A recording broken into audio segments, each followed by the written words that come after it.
Bon dia, som els alumnes de segon d'ESO de l'Escola Puigcerver i formem part de l'Escamot Verd. Nosaltres observem, Ens preguntem ens informem. i millorem. Us volem explicar que hem centrat aquest curs en el problema dels residus, una de les causes del canvi climàtic. Vam començar comptant les bosses de brossa que generem a casa en una setmana. Però quanta brossa! A Reus generem 48.000 tones de residus a l'any i a Catalunya Vam anar al laboratori per simular les diverses maneres de gestió dels residus, abocadors, incineradores i reciclatge dels materials.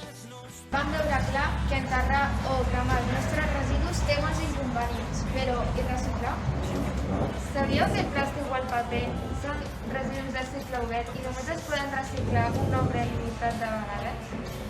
A més, les dades són alarmants. Només aconseguim recollir selectivament el 32,6% dels residus. Això vol dir que 2 de cada 3 se'n van a cremar. Ens vam quedar molt sorpresos i preocupats amb aquest problema dels residus i vam arribar a la conclusió que la millor manera de solucionar-ho era reduir. Hi ha molta feina a fer.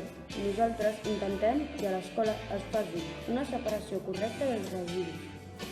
Cada classe té les seves papereres, que s'han de buidar els contenidors més grans que hi ha als passadissos de l'escola. A més, recollim les piles esgotades. Tenim un contenidor de taps de plàstic. Recollim material d'escriptura. Intentem que els nostres companys no portin paper d'alumini al centre.